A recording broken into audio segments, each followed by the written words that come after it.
struct whatever interface. And again, the reason for this is so that this has actually all been triggered by the need for really, really well done error messages, which is like a real strong requirement for this tool, this package, this library, because it's so focused on parsing and giving information back to people about their grammars.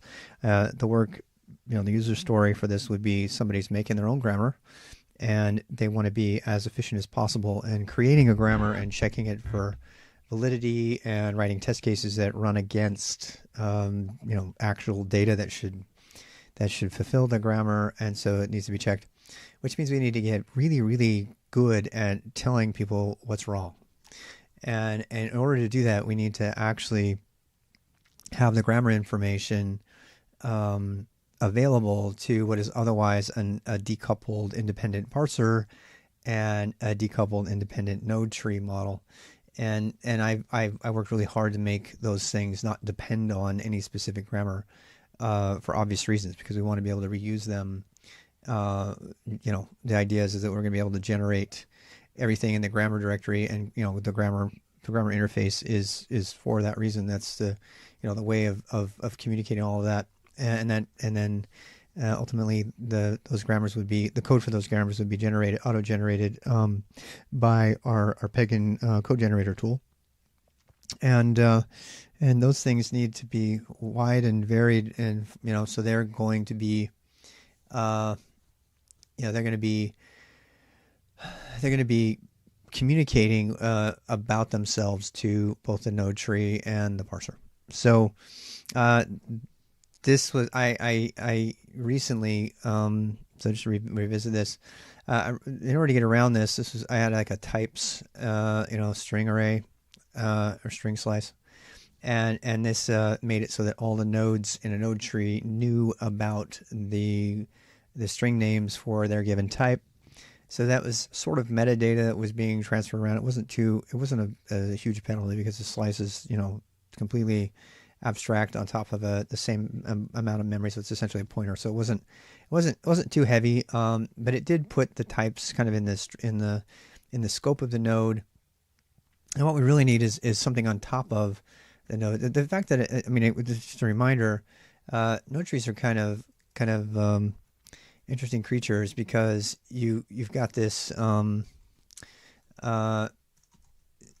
me see. So you've got this, so there is no, the structure itself is composed of all of its individual parts. So it's not like you have a thing and then there's a bunch of stuff inside of the thing.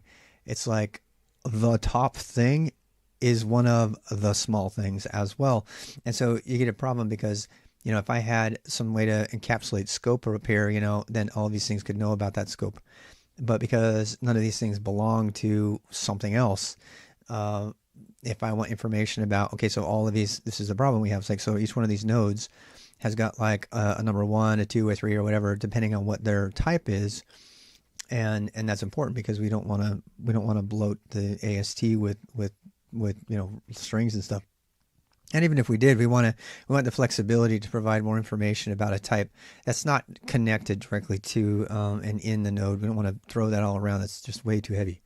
So instead, what we do is we have all these things be really ultra lightweight. We have an integer and then just the literal, it's called a terminal, or we have like children, as we talked about. But that creates a problem, because now how do I communicate to anything what the numbers are? Right? So the numbers for one grammar might be different than the numbers for another grammar. And, but I have this one structure. I have a node structure, and the top level node is all you really need to know the whole thing. So, there's no class here, for the overall encapsulating thing. There's just this, there's just the one node. So that forces us to do one of two things, which is the thing I tried to do, which is a mistake. And that would be to, to communicate all of the possible types for a node in a node, which is, no. Or I need to, if you're doing this Java or C++, you'd have like a static class property that could keep track of all that stuff, right? And then so all the instances that come out of the thing would therefore have that knowledge because they were all members of that class, and you can put the class variables and you can even count how many were created and all that shit. And it might be that we have to actually do that, but I would rather not. I would rather not do that, but I still want to play around with that idea. If we do that, then we have something kind of like a factory model where we'd have like, we'd have like we'd have like a new node tree, and then we would have node tree, new node from the node tree, right? And we would spawn the thing from the node tree, and then the node tree would know about all of its types and everything. And I'm not completely opposed to that. I might be able to talk myself into doing that later, but I'm not a fan of that because the node tree is the node. The top node is the tree. It is the top one. I don't need to give it any more information than that. And if I do, I probably want to have that information not just available to the node tree itself, but I want that information also available to the parser, right? So the parser itself also has to know, and that's why we made the grammar interface. The parser has to know about it has to know about, what these things are. What are the function names? What is all this information coming from the grammar? How am I going to look up the name for a check function that just has a function signature and does not have any, specific words associated with it? There's no name or something. These are all things that I'll get into later. But this idea of being able to communicate this information about a grammar applies more than to just the nodes. And so that means because it applies to both things, it makes me want to look for some sort of structure, some sort of encapsulating thing, be it a structure, an interface, or something that knows about the grammar, knows about the node trees built into it, and also knows about the parser. So what do we call that thing?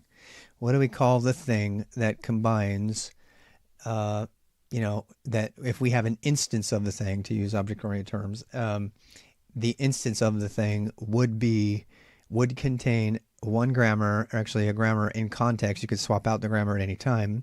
It would contain, a node tree, and it would contain a parser, a parser implementation. So obviously it's going to have those things are going to need to be instantiated, and it's likely going to have a constructor. So when we make a new one, it'll fire off a parser instance. It'll create a node tree, a top level node tree, and it will also ask for a grammar, so that it has all those things combined. As I said earlier, and in my comments in the YouTube chat, that these sort of things can be put into a single structure. The question is, does that structure need to have an interface? Is there some value for that structure to be implementable by something else? And I tend to think no to that. I think the answer is no on that. So we do need to figure out what to name this thing, and I kind of want to. It's not a parser. It's not just a parser anyway. There is, let me think about this. There is the possibility to give the parser information about the nodes, but then we have to figure out how the parser is going to communicate its information to the node type. So I'm just kind of working through this here. So we've got, so again, the trouble comes when we're going down here and we're trying to draw the thing out. So here's really where the error is. So up until 2 days ago, the type knew about the types it belonged to, so it could do its own translation in representing itself. As pardon me, as it stands, we don't have that here.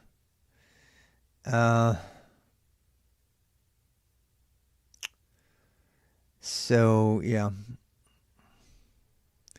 I'm wondering if it's something as simple. If we didn't, another way to accomplish this would be, instead of telling, well,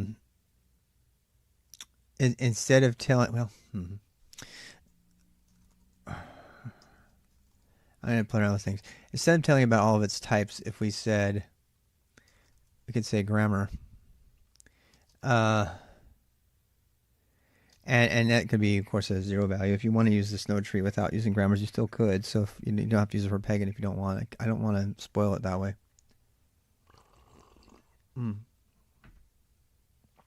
But I could put what grammar it belongs to here. And if I did that, then it would be a pointer. It would just be a grammar. In fact, if I do it that way, a grammar is one of a grammar. If I do it the other way, it embeds a grammar, which is also fine. If I do that, yeah, that's gonna give a problem. That's fine. But actually, if I do that, then I have the grammar here. So the grammar at that point is just an interface, which is a struct, an underlying struct, which is just a pointer. I'm trying to think of the overhead on that. That is the answer, and that does not require an overarching umbrella, an encapsulation. That just means that I can tell the node tree, I can tell each node about the grammar it belongs to, and I can tell the parser about the grammar context for these things. And I think that might be the answer, because that's just a pointer. I really don't want to slow down the nodes, but the problem becomes the JSON once again. That how do I get around this, right? So if I'm pretty printing it, I need to know about that information, and if I don't make it a part of the node, then I have to violate. It would have to be a scope on the outside of this, and that's like pulling things in from some other scope, and I don't want to do that. So I think that might actually be the answer. It is a variation on just sending the types to the thing. The difference is because it's an interface, I can access the interface to make a function call. The only reason that I need this is for the non-optimized things. So pretty printing, things like that. So yeah. So I think that works actually. It looks like this might have been a lot easier than I thought. And I'm just going to go ahead and instead of saying no end.types, I can say end.grammar.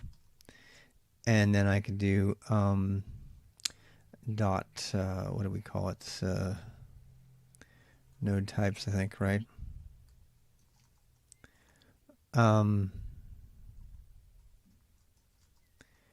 Yeah, so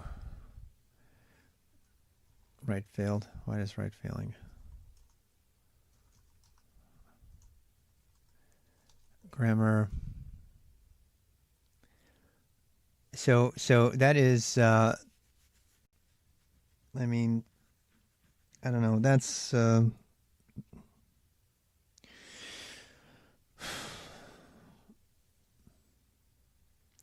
I get overly bent out of shape about interface function calls that could be done with a struct, because a struct doesn't have to do the indirection to do the function call. But in this case, that would allow us a lot of flexibility in the grammar to be able to communicate all kinds of different things later, and we could just by changing the interface without breaking compatibility.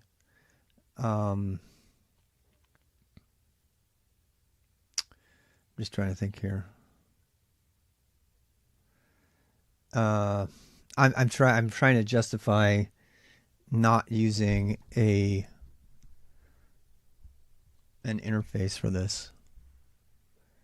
I'm trying to ask myself, okay, do I have to use the interface, or could I use a struct here? And I mean, let's be real, this stuff is static. it's definitely static.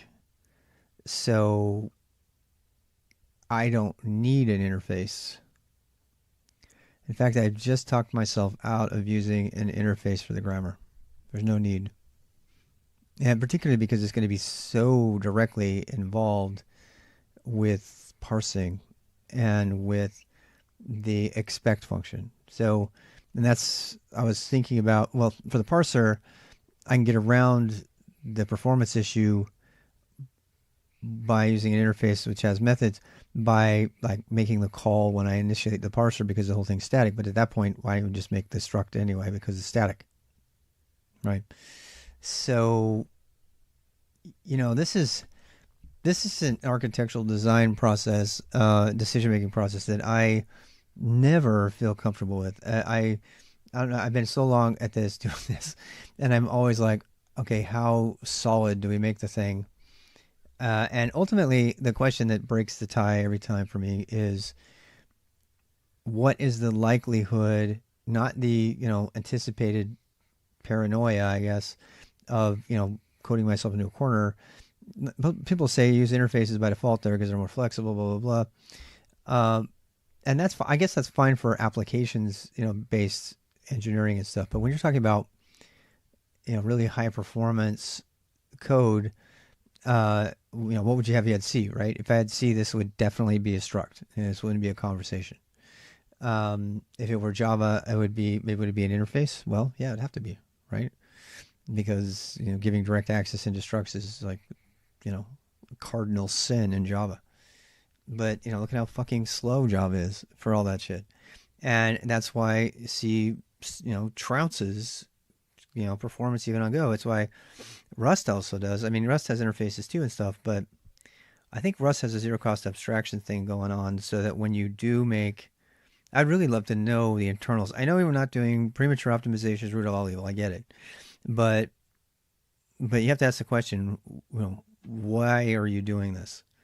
Why is this an interface? Besides, interfaces are designed to be like smaller. So I've talked myself into a structure, which is going to take care of a lot of problems actually. Because passing a struct, a pointer to a struct is nothing. It's nothing. No overhead at all. It's like a pointer. It's like an integer. So, and there's no function calls because it's all direct pointers to memory. I mean, these things won't be, of course, right? So these parse func, these map lookups and shit. I mean, this one is, but that's fine. And this is just a modification of what we already have in the ND package. So yeah, I'm totally okay with that. And the members of the structure. Okay, so, and then, I mean, if I needed to change and give more stuff to the struct, that's fine. It's not going to break any new code. It would only be if I rename something, which would break the interface anyway.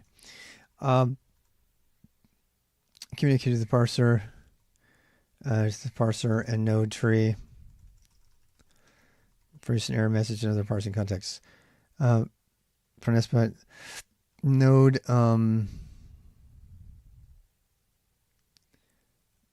You know what? This is, I'm telling him how to implement it for best performance, and when I can just do that in the struct. All right, so people can yell at me all they want for taking a long time to make decisions about how I'm doing my development, but this is the kind of decision that if I had made it and then a year later decided I want to change it, I'm going to spend a lot more time considering these architectural design decisions in this stuff. And frankly, this is what separates good software from shit. Is that people actually, flip flop back on this and debate it and talk about it and put their hands through the walls. I had a guy do that once. And he felt really strongly about his opinion. Obviously, a good friend. So, and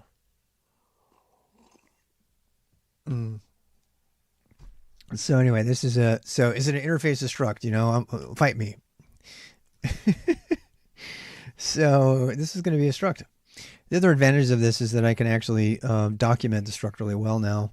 I don't have to, I don't have to punt. It doesn't, yeah, struck because I like C. Good for you, Peter. Me too. You know, I've been lending myself more and more to C, um, and yeah, I mean, you know what, I go back and forth, but let me just I gotta do something here. So the parser right here is this interface, right? And you know, there's so many specific things in this parser interface uh, that it almost makes sense um, to implement this as something else, um, as an interface. I mean, besides to just do it as a struct. Uh, and Lord knows a lot of people have implemented things like that. Um, but it's not hurting anything in this particular case having it be implemented um, with this interface. So I'm going to keep an interface on the parser in case somebody wants to make a different iteration of the parser and swap it out. Its implementation can be different, and the reason for that is because, you know, if somebody actually tries to use if I would use a struct and they were trying to swap out for another struct, they couldn't. It would have to be the exact struct that they are pointing at in the package. They could not use any other implementation of that struct. So this is very clearly an interface pick. But the grammar, on the other hand, is not like I need to be able to use any other person's implementation of the grammar. No, I want this to be fucking solid. I don't want this to ever change. Um, and you know, and that goes for, you know, C implementations as well. So yeah, back to structs. So as we put this in a struct, then I actually can change a lot of things here. So this is when people share the thought process and architecture decisions. It's pretty tough sometimes. I don't claim to have the best decisions every time, but the other great thing about this is I don't have to do any of these fucking accessors anymore. You know, I don't. I don't have to use them anymore. I can actually implement node names, which is going to have its own, you know, a B tree or whatever, like search. I wish Greg were here. I need to ask him. I think let's see if anybody's anywhere. Nope. Everybody's enjoying their Saturday.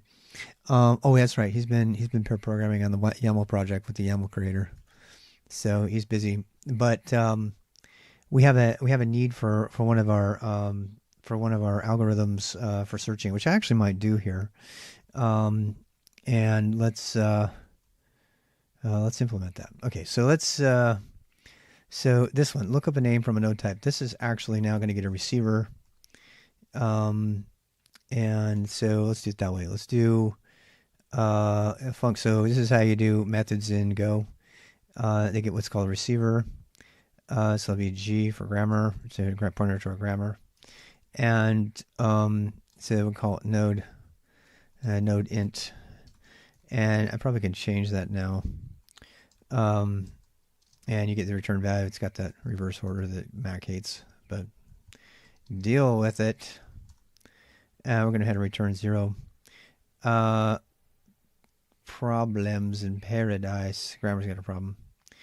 Right, because we can't have things in here. So this is going to go away. Node names. Okay, so this is now a struct. So the matches node that types integer.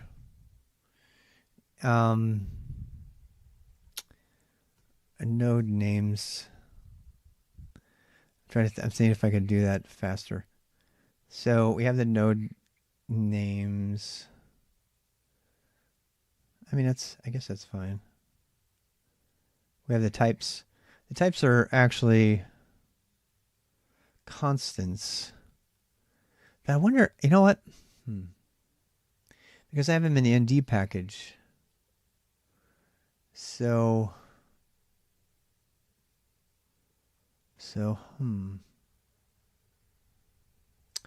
I'm wondering.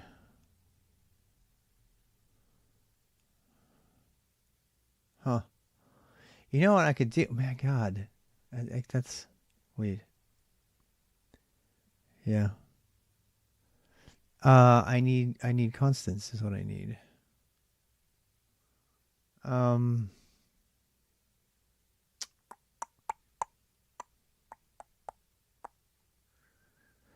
Yeah, I got to figure out how to get the node name constants in here.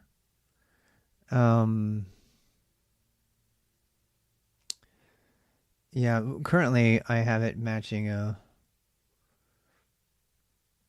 I mean, hmm. I could just do the map and call it good. But then I have to do a map lookup every time, and that's fucking horrible. And it really needs to be a constant. Needs to be a constant. Um, huh. I don't know. I'm not going to stress that one right now. So, I mean, I can't, because, yeah, anyway. So, this order matches the order of the node types. This is the names for the different strings. And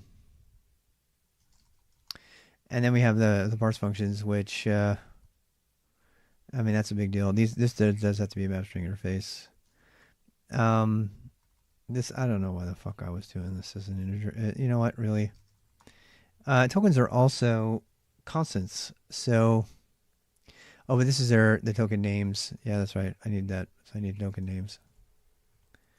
Node names, token names, parse functions. These are all names, actually.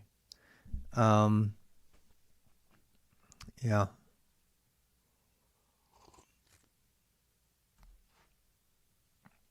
These are all my parse functions. This is a reverse lookup, so I can build this at init when I do init. And yeah, that's gonna be interesting. We have the class functions. We have the class names don't have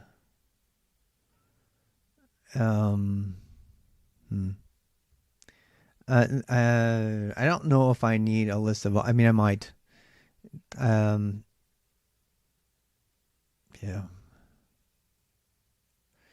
An instance of grammar interface. This is going to be implemented as in a code generation situation. So yeah, it's going to be making one of a grammar, and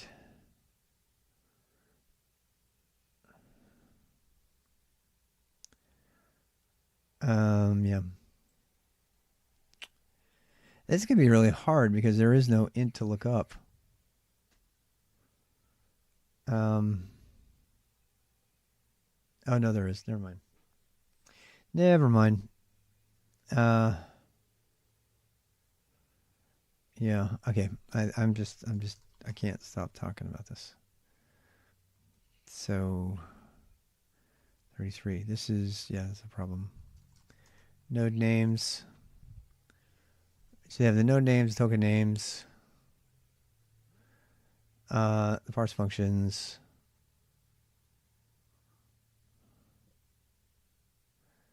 check functions, class functions.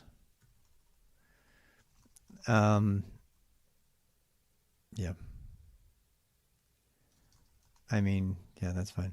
Token names. Why do we have a lookup for that? Oh, we have to have a lookup for that. What am I talking about? Actually, oh, we have to have an interface too because it's either a string or a rune. I thought about changing all tokens to be strings in terms of like their implementation. I don't know how much overhead that is. All strings are processed anyway. They're just itemized in like character arrays in C, and they iterate over them. If I did that, then I could change all the tokens to be strings here. And yeah, that's not a great decision though. I'm just gonna say it.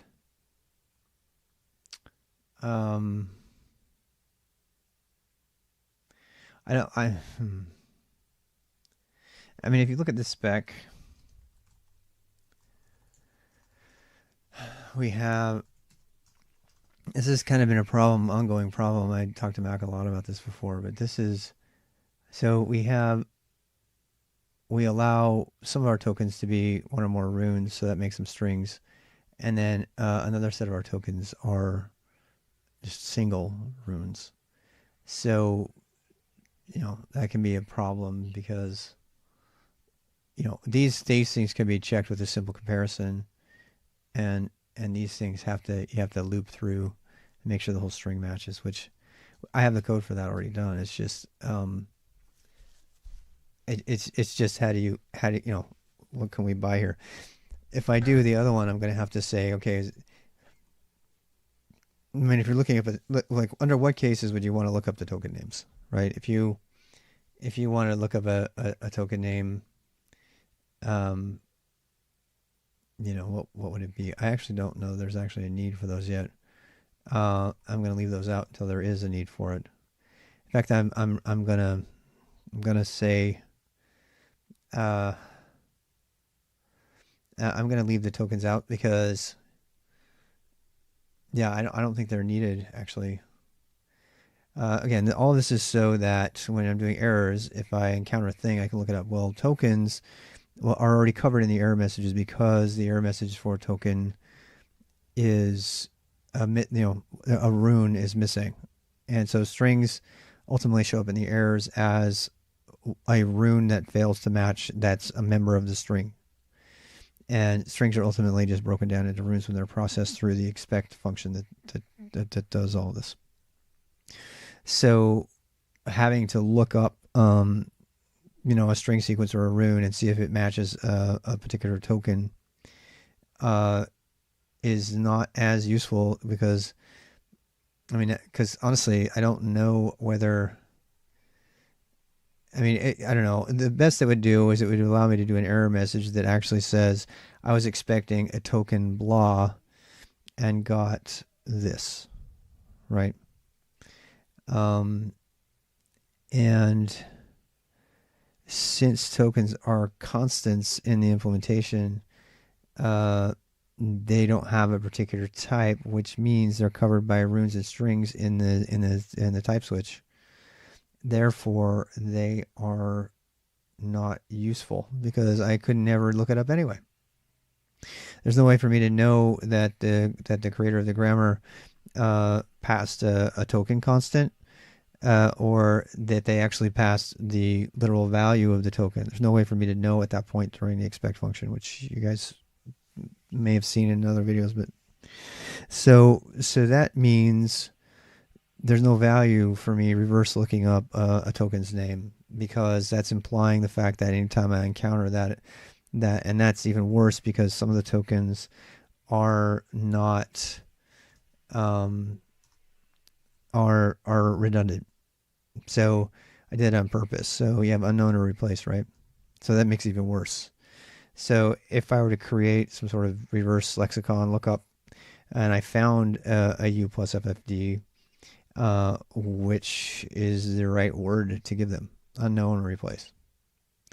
So these are designed to be one way, and they're primarily designed to facilitate the creation of grammars and to disambiguate things that sound good or might not be, like SP, for example, instead of space. And that's their only purpose. Once they get implemented in any grammar parser, they are considered the same as their rune or string values. And therefore, I don't need to include it. So I have just talked myself out of that extra unnecessary thing that I thought I might need someday, which is always a good idea. Coco Chanel school of coding. Look in the mirror and take one thing off of your code. Right? Well, that one just got dropped. And so then we have these things left. Parse functions, check functions, and class functions. This is what got me into this problem. And I still hope that this fixes the answer. I'm not 1,000% convinced it will. But what we are going to need to do is map parse and check function pointers to the string that goes with them so that when and that's going to have to be done probably at the init phase. It's going to be interesting. I don't know how portable that's going to be to other languages. but we're gonna have to see.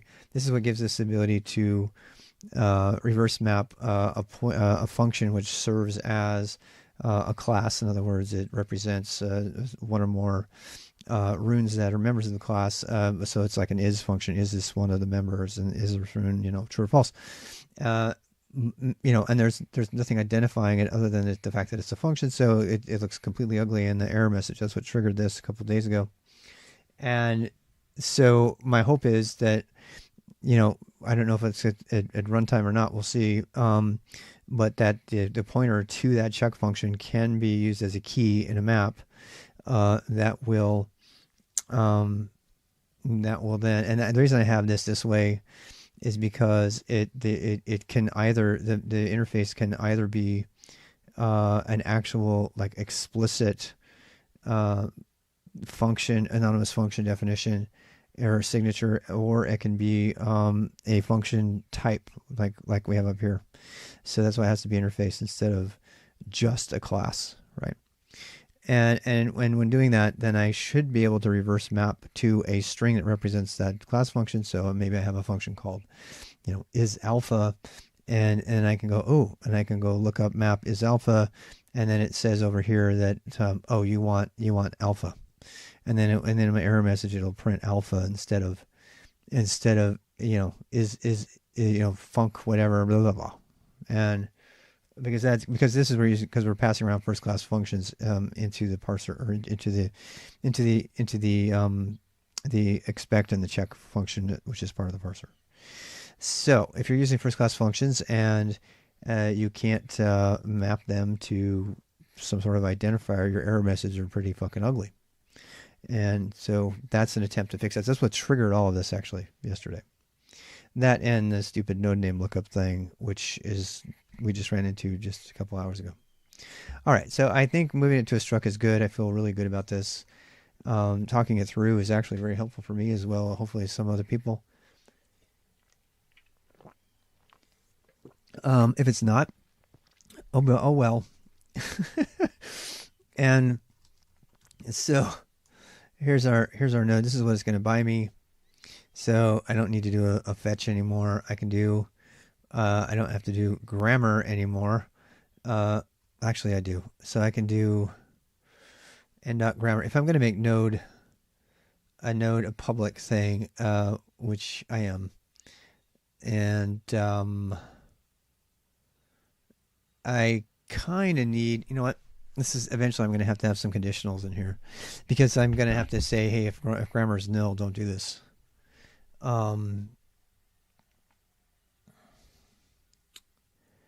Yeah. I'm going to have to do it now, actually. Damn it. All right. Well, because, I mean, that's going to slow down pretty printing, but this only slows down pretty printing. This doesn't slow down the core AST, which is why I made a long form and a short form. The short form is like unencumbered. It even has its own JSON parser. So it should be wicked fast. So all this other shit, to make it pretty for the humans is okay to be slow. But I like put in my docs like thou shalt not store the pretty version and pass that around because that's not what it's designed to do. And if people do that, I'm gonna come track them down because I don't want it to be. In fact, so much so that Mac was saying that to reverse parse not Mac, Greg was saying the other day that in order to reverse parse the pretty print version to do checking and stuff, which we need to do, that we need to do node-ins. I'm like, no, you don't. You never ever need to go from pretty back into. You never need to unmarshal it at all. There's no need. And he's like, yeah, there is. You got to do. I'm like, okay, fine. So that needs to be implemented. That's going to be a fun one, actually. I think Greg's going to want to do it. I'm going to probably do it myself if he doesn't come back soon. Because we get to use an algorithm here, one of our CS 101 algorithms for this to go to search as fast as possible through the functions, through the names, and so yeah, we're basically making our own hash algorithm right here, our own hash lookup algorithm. And in fact, Mac, are you there? If Mac's there, do you have a favorite hash map lookup algorithm? If you have one that you prefer over the others, besides the standard ones that are here. We're not going to do linear, you know, we're just going to, and we have, I don't know if we're going to use Go routines or anything like that. That might be way too slow to just fire off the Go routine. It'd probably be something fun to benchmark. Anyway, so let's do this. Let's say, so we got our node names here. That's all I really needed. So I have grammar node names for the n.type, and that just looks them up. So I say if n.grammar does not equal nil, this, I don't like doing else's, I really fucking don't, but if we, this is one of the cases where it makes sense. I mean, that's redundant. Come on, Rob, you can do better than that. I guess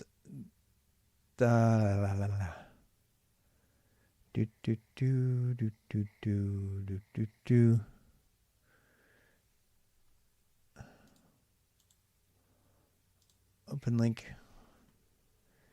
UThash. Can we store a hash table using UThash? Just add UThash handle to the structure and choose one or more fields in your structure to act as the key. Interesting. How's it going, Bulls? Because it's to retrieve or delete items from a hash table.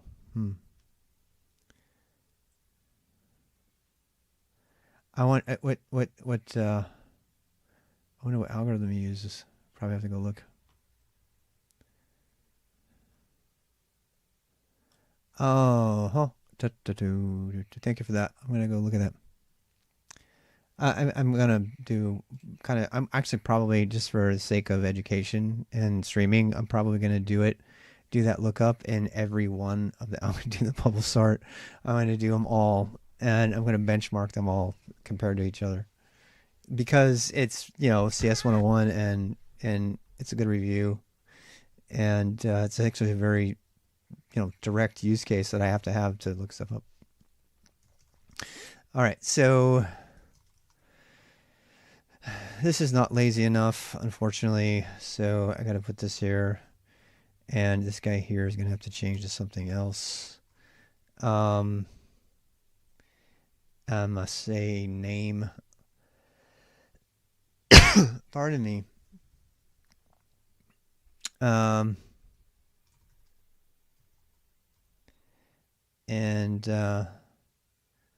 yeah, let's do that. So varname string grammar. If the grammar equals nil, then name equals n.grammar. It's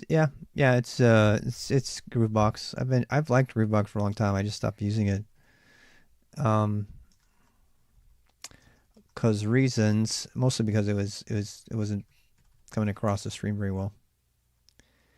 You know what I can do here? I can do this. I can get rid of the else. I can get rid of the else. All right. So name equals oh, what do I want to do?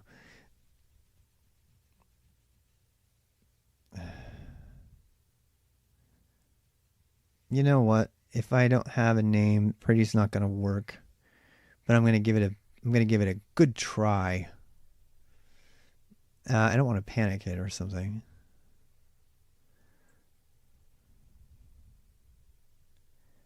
So if there's no name, it's going to be a number. Is configurable. Jenkins default. Bernstein shift. Add XOR one at a time. Hey, Greg. How's it going, sir? Greg, it's funny you pop in. We were just talking about what's the best algorithm to use in this lookup here. You remember that thing we were doing? I shifted to, we're using a struct now. So yeah. Actually, let's do varname interface. How about that? Look at that. That's fancy, isn't it? Then I can do this instead. I can say I can say name equals n.type, and then I can override it with a different type. What? And then I can print the right thing out here because of V does the cast. Cause go. Yeah, so there's your algorithms. Did you see those, Greg? Compare table for specific test cases. Nice. Bernstein shift, one at a time, Fowler. Huh. Yeah, I'm probably going to use that to practice my algorithm. But I think Greg's going to work on that too. That covers it. That covers the problem with type. So types, string fulfills the string interface by checking for types. Yes, got that. I think we eliminated that error.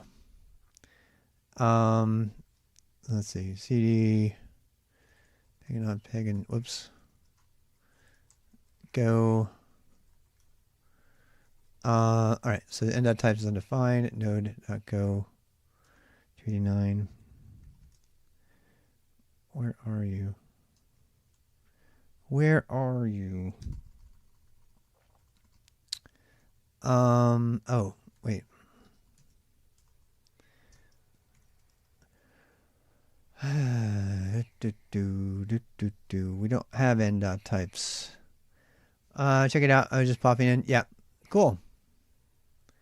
Yes, do. Yeah, no rush. We're just talking through the algorithm. I'm switching from an interface to a struct on that, so it'd be faster. Isolate. We're going to test and break it before implementing it to the rest of my code. Yes. A bunch of functions and stuff, and it all gets tangled up. Oh my god. Yes. Test-driven development. So that means write one thing, write a test case for it. Write one thing, write another test case for it. And the more you have, I have sort of a lot of interdependencies right now.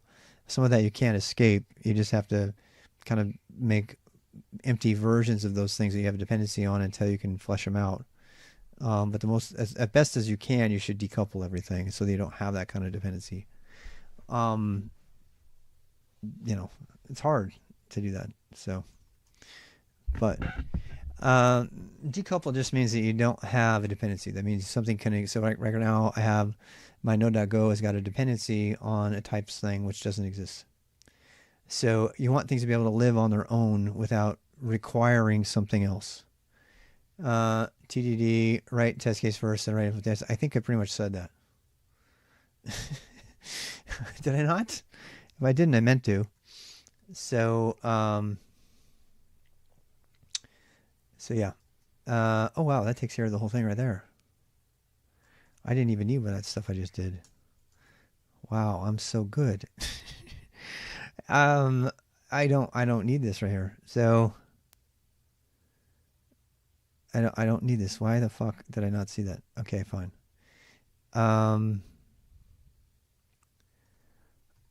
So yeah, we're gonna do this right here. I'm gonna cheat, use my mouse. Sue me.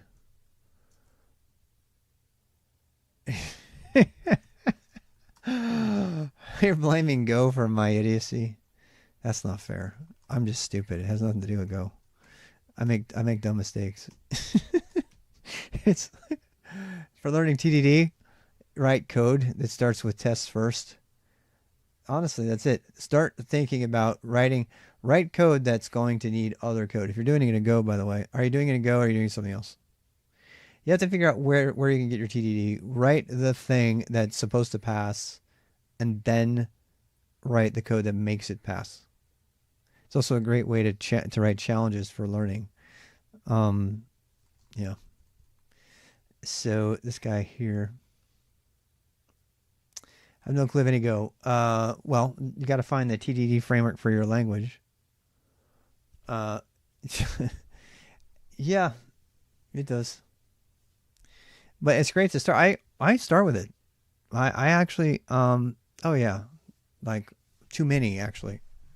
TDD is really controversial right now because people are spending so much time writing and learning frameworks and not getting shit done. You do you. Yeah. Yeah, it's the entire idea is to think about the thing how you want it to work first and write that code. Write the high level code. And if necessary write, a test for that code. Um I mean, TDD gets criticized because it tends to be to make, I think, lesser software developers think they're, happy, warm, fuzzy feelings because they they wrote a bunch of unit tests, and so everything's fine. The whole world is fine, and they haven't actually looked at the larger picture where all this stuff has to come together. And at IBM, they had multiple levels of testing to cover all that, which got really tiresome, but was necessary. So you had like systems integration testing, you had user acceptance testing. You have to have multiple layers, and you had to pass them all. And these days, the one criticism a lot of people from my generation, I think, have of the whole CI/CD stuff is that some of that shit can't be automated, and yet we spend extraordinarily large amounts of effort and energy coming up with ways to automate all of it. It's TDD is not just 100% unit testing. I disagree. Test-driven development is not about unit testing. It involves unit testing, but that's, in my opinion, and I think Copleen would agree with me. I have to go see. Yeah, it's broader than just unit testing. That's my point. But it gets because unit testing is obviously a big part of it and required part of it. It gets branded as just unit testing. So I tell you what, that's one thing that I have to say I'm very grateful that I got exposure to with a large organization, because test-driven development. I mean, unless you work for a company that's big enough to have a budget to hire quality assurance testers and stuff like that, you're never going to experience that. That's why all of these. It's like, so there's a pen tester strategy, a bug bounty strategy. I actually saw a guy on DEF CON do a video about this, and his strategy is to find small companies. So put your ears on if you want to make money. Find small companies that don't have a budget initially to do their own QA and testing the way they should, particularly web-facing application companies, and that are hot. And then load up on all of their bugs, find all of their bugs, document them, write them up, because they're going to have them. And they're not rich enough to have a bug bounty program yet, because they're tiny, right? But they're Swiss cheese, because they're this really ambitious group of 20-somethings that don't know shit and want to rush stuff to market so they can get venture capital and cash out and go pursue other interests or whatever the fuck. But so you find those companies and you get ready to pounce on them, but you don't tip your hand. You got to watch out, because other hackers are going to find them too. And it's it seems unethical to not tell them right away, right? But then you wait in the wings and you see if they make it. And if they make it, they'll get bought out by Amazon, Google, or Microsoft, or one of the FANG companies. And then, as the day they get bought, their entire organization falls under the bug bounty programs from those large companies that cash out at 20 grand a pop or something. And then you have all of your stuff ready, you submit it, you cash out. Seriously, it's not original. I heard that from a DEF CON guy, a DEF CON bug bounty guy. And I was like, oh my God, that's brilliant. It's like the business analyst angle to how to get money, how to make big money in it.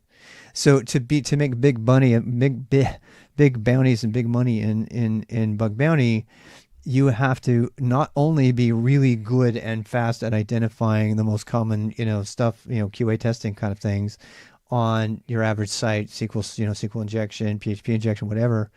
But you also have to be watching the businesses. And so another thing this guy does is he trolls all the new domain names. Yeah. So I'm kind of giving up the strategy here, but it's, it's public. You guys can research it. But that's another thing he does. He's constant, and hackers already do this anyway. And this is how come I got hacked back in the 90s, because I registered without putting Bastille, activating Bastille on my Linux box in 97, and I got hacked within a day because I was so anxious to get it on board. I knew how to harden it. I wanted to see if my domain name worked, and so I put it online before I hardened it, and boom, somebody was on. I had to re-image the whole thing. So the people have been trolling DNS records forever, looking for new meat, and this is no change to that. Your home button stops and she lets you back. So what they do is they troll the domain records, the domain registries, and whatever. What's the other? I got my membership. God, I forget the name. It's like right on the tip of my tongue.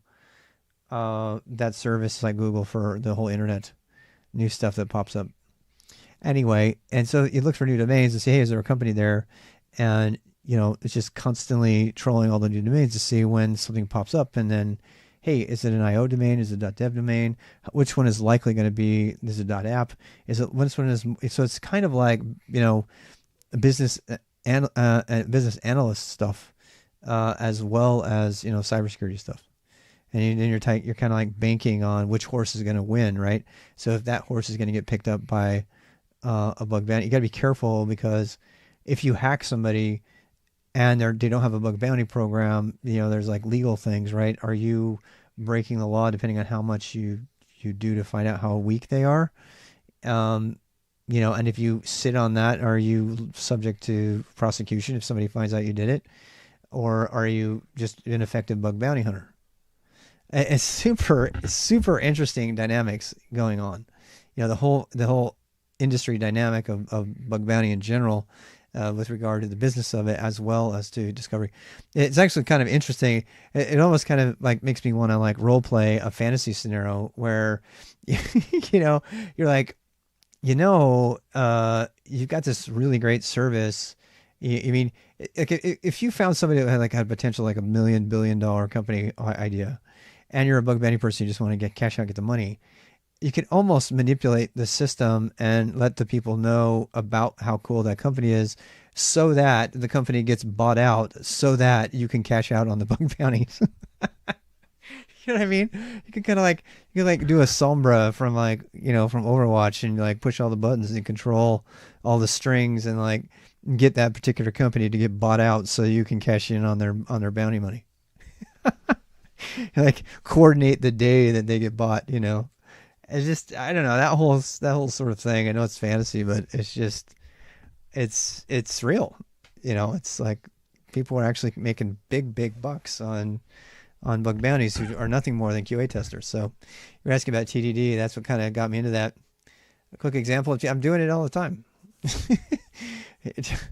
Actually, if you stay tuned, I'm going to be doing a lot of TDD in about an hour after I finish all this, because I'm just doing the port here, and the next thing I'm going to port is all my test cases. So if you want to see TDD in Go, I can show you what that looks like. And we'll do Go is actually really great for TDD, because the example-based test actually puts you in the mindset of the person using your library, which is what you want for TDD. You want to imagine yourself using your own software, and you kind of want to live in that mind space for TDD. And some people don't, they just bust out the code and don't ever check anything. Well, I mean, the approach is not hard to explain. It's the same sort of approach, and no matter what language you're using. So, index grammar. So we don't have an index grammar apparently. Let's see. Index grammar doesn't equal mismatch grammar and nil. Oh, wait. So this is, okie dokie. I actually need to make an instance of that instead of do the embed. There's like a little mismatch grammar and nil. I think my grammar needs to be a pointer to that. Go projects for beginners. Go to practice. Any recommendations? Oh,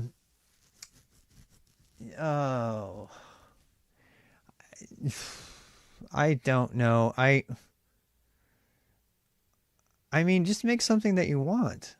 That would be the way I would say. Find something that you want to redo. Uh, utilities are really fun. I have a bunch of challenges. Actually, if you want just something random to start with, this is the beginning of I've got like 40 of these that I need to finish. I haven't got them all up yet. These are language learning challenges that apply to any language that are tiny. They're super tiny, and it might give you a feel for the language. And then you can just kind of knock them out and put them in your own, I don't know, I call it a code book. Just like, I don't know, a Git repo that's private, that's got it in there, and then you can kind of take notes while you're getting a feel for how to do stuff. And it's actually, if you want to do polyglot programming, you can actually code, and they're silly. I mean, these are really silly. They're designed to be small and mnemonic, which means you'll remember them, and that, you can just have some fun with it. Again, this is like only I started doing these in Python 2015, 13, 2, 3, 4, 5, 6, yeah, 7, 8, 9. I have at least 25 more. Enigma, Battleship. They're kind of in the exorcism.io kind of thing, range of things to do. If I have there's so much for me to do here. I have an entire Skillbots system that I have to clean up, and it's designed to be run on a command line. It's very much like exorcism. It basically checks to see if what you wrote passes, and it examines your code and tells you where you got stuff wrong and everything. And this is once again, this is why PEGN is so important to me, because with PEGN, Project Euler problems. Yeah, this is a similar sort of situation. There are lots of like, coding things. LeetCoder is another one, right? I don't use that one, but yeah, that's the best way to get going on it. If you're just starting out and you don't know how to code, right? If you don't know how to code at all, I can't recommend Eloquent JavaScript enough, particularly if you're, over 16, 18. So because Eloquent JavaScript actually teaches you how to program, not just how to program JavaScript. It is a really great effort, and it's pretty fun. It teaches you, and it's very, very fast to go through if you're really motivated. So if you're just and it is Node, it's JavaScript, I know, but it's a really great way to get a handle on stuff. It introduces regular expressions. It does miss a few beats. It doesn't teach you first class functions. Actually, no, there it is. Did they add that? Did I miss that from before? No, it teaches you first class function. There we go. So if you haven't learned any coding ever, there you go. Thanks, Peter. That's my recommendation. And the reason, people will say, "Oh, go do it in Python." That's fine too, but that book is just really good at hitting the basics, and it does such a better job than Free Code Camp or Code.org or the others. The exorcism stuff and those things are fun, but they're not comprehensive. And sometimes it's nice to have a beginning to end kind of path that includes like little activities you can do along the way. And the one critique I have of Eloquent JavaScript is that, first of all, it has quite a steep learning curve. In the middle of it, it like jumps straight into something that's much harder. If you haven't had algebraic math and stuff like that, you have problems. But the other kind of critique is that it's I don't know, it's not really a critique. It's lacking in fun stuff to do until the end. You get to the end and you make a little game on Canvas. I wish it had more little fun exercises along the way, which is why I made the language challenge thing. This is designed to be a bunch of exorcism kind of thing. Bottom line, if you're trying to learn how to code or anything, frankly, I'm strong advocate in a two-pronged approach. You need fun stuff that will keep you engaged, challenge-based learning, however you want to do that. There's games, there's your own challenge, whatever. that's kind of hit and miss. And, CTF games, for example, God knows I love Over the Wire and Pico CTF, but they're not comprehensive by any means, right? And then the other prong of it is, yeah, I worked for Nike for 3 years. So the other prong of this is comprehensive. So whatever it is that you consider comprehensive, comprehensive is beginning to end. Its purpose is to make sure you don't have gaps, and that could be a Udemy course, it could be a book, it could be computer science, whatever.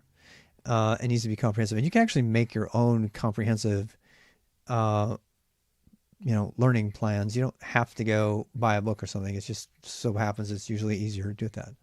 So if you're going into any kind of learning, this is, two-pronged approach, challenge-based, fun stuff, and comprehensive. And you mix the two up. And when you have a lot of energy and you're motivated, stick with the comprehensive. When you want to go play a computer game, and you're about ready to punt and say, I don't want to do any coding, then do the fun thing. And maybe you'll get some more coding time in, and less on Fortnite. God forbid. Don't you dare play Fortnite. I'm sorry. I am so down on people who overly waste their lives on games right now. I'm not down on gamers.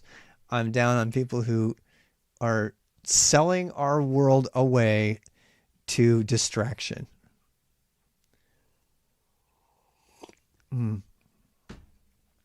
Yeah. All right. So we have such brilliant people who are frittering away their lives playing games, and that would be me too on occasion. I'm not saying we're not doing it. I don't do it, but it's super frustrating because our whole world is collapsing, and rather than engaging and trying to fix the world, people are burying their fucking heads in the digital sand and saying, well, tell me when it's all blown over. I hate it. It makes me really crazy. Don't get mad, don't get mad, get busy. Don't get mad, get busy. Don't get mad, get busy. All right. Ill invalid operation and grammar does not equal mismatch. Grammar and nil. That means I need a pointer, I think. So yeah, let's do that. The grammar, it needs to be a pointer to a grammar. I don't want to have an actual grammar, so I'm going to go ahead and do that. I'll also do this because of escapism. The worse is it gets more people to do it, the worse it gets. Absolutely, Peter. Absolutely. And we're going to die. We're all going to die. We're all going to die. And our heads are going to be in Fortnite, and some mob is going to take over your home, and you're going to be like, wait, am I getting swatted? And you're like, no, it's the end of the world. Sorry. I'm only sort of kidding.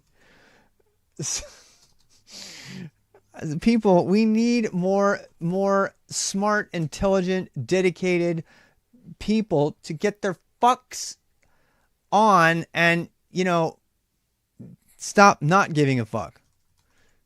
I'm just, I'm having fun with you. I am not judging.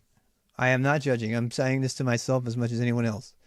If we're going to pull this world out of the shitter, we've got to do more. And that means learning how to code. That means, instead of playing StarCraft 2, that you learn, a bubble tree algorithm, for God's sake. I know that doesn't make any sense, but it's true. It means doing more with the time you've been given.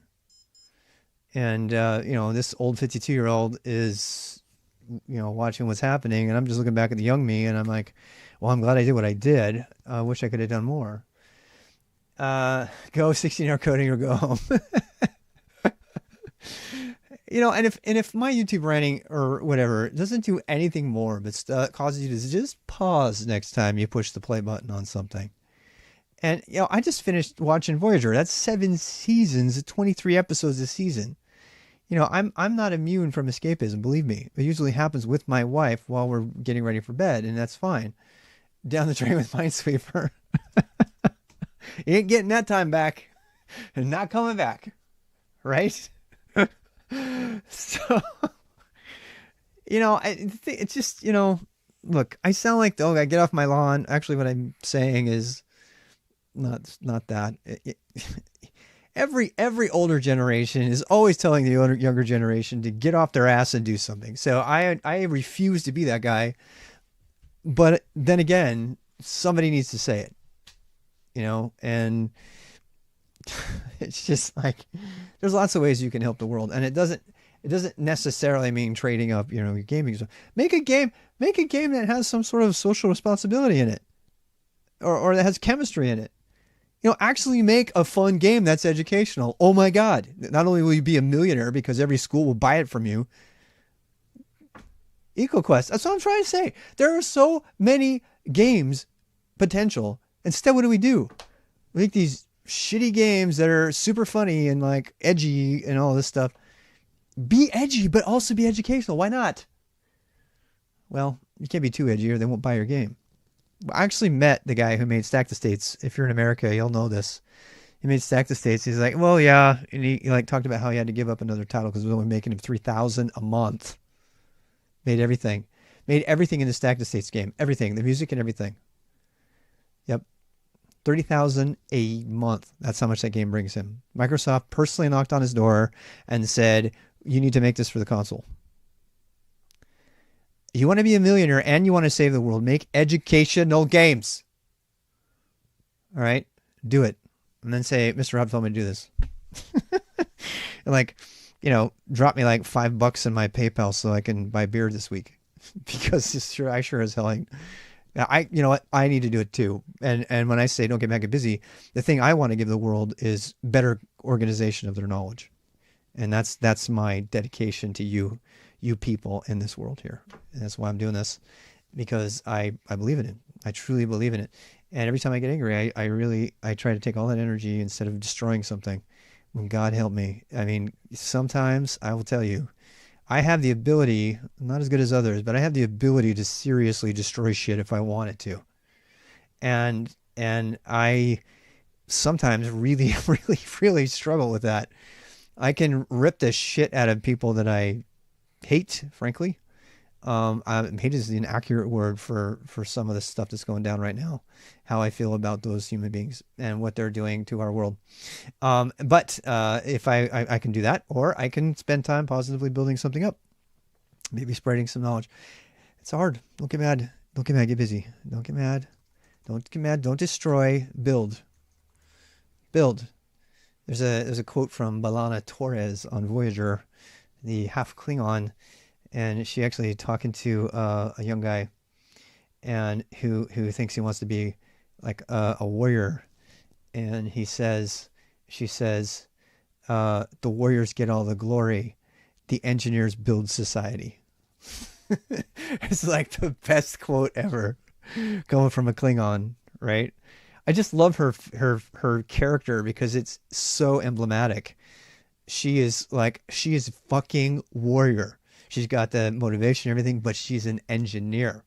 She's constantly building and thinking and creating, and she's a warrior, man. She is a total 100% warrior, but she's like a warrior of intellect and engineering prowess and not of the backlash or whatever it is. And it's just, I love it. I love having engineers portrayed in that light. Voyager loves to make engineers really happy. That's why all we geeks like Star Trek and stuff like it. I'm really angry at those people. It's difficult to remain optimistic. It is. It really is. And we're all facing that, so what are you going to do? Right. Yeah, I am not immune. I am not immune. I've told you about my Witcher addiction. I've told you about Overwatch. I love Overwatch. I can't pick Overwatch up. I love Overwatch. Other than when I play it with my kids, they're not playing it anymore. I'm a super big Minecraft nut. I love Minecraft. It's so peaceful and happy. Haven't touched any video games since January, actually. Whenever it gets cold outside, though, I'm always vulnerable. So this streaming has kind of kept me going, because streaming makes me feel good because it's more of an immediate hit to make me feel like I'm helping. The problem with coding as a contribution to the world is you don't feel the immediate hit of making a difference. So you just feel like you're trudging along, listening to your music. Is anybody ever going to use this? What the fuck am I doing? And then you end up like punting and saying, I wonder what's going on over here on Twitter, or I wonder what's going on over here, on Overwatch or whatever. And you fire it up, and 7 hours later, oh yeah, you don't feel like coding anymore. So I'm going to say it. This live streaming stuff has been one of the best things for me to stay dedicated to my own goals, which are to do more for the world with what I can do. And I highly recommend it to anyone. I specifically recommend Restream. Restream, the last week and a half, has been phenomenal. All you have to do is turn it on and change the topics and push a button. You don't have to do anything else. And since I dropped affiliate for Twitch, I don't give a shit about that. It just really motivates me to write code. I think if we were more people writing code on Twitch and YouTube that or doing whatever, and you don't have to be good, man. You can just be a brand new beginner. But if more beginners see other beginners streaming what they're doing instead of playing fucking Fortnite or unboxing Pokemon or whatever the fuck, if more people see this stuff, who knows? Maybe they'll be interested to give it a shot. And that certainly is my hope. Use Twitter to conquer the world. Why not? Is there a Minesweeper channel, by the way, on Twitch? It probably is.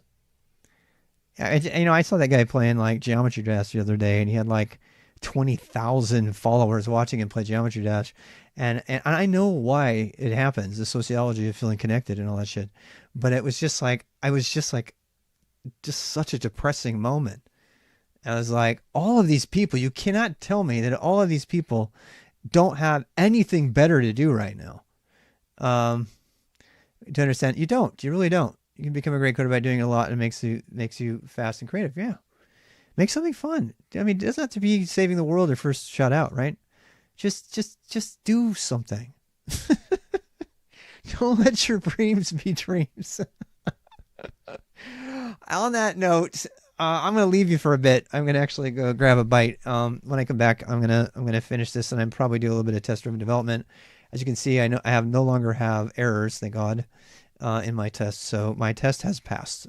So for those of you who are asking about test-driven development, here I am over here running tests constantly, and that was helping my code to make sure it works and that I haven't busted anything. So I'm going to take a pause here. When I come back, I'll put a new title on. I've been doing a new little description in the YouTube every time, which is fantastic in the YouTube, because I can actually kind of summarize what I'm about to do in this session, which really gets my head around what it is I'm about to do. It keeps me focused during the session and provides information for the video that gets automatically generated at the end with full transcoding. So I have no desire to only stream to Twitch anymore after this. It's so ridiculously simple. I probably should make a video just on that.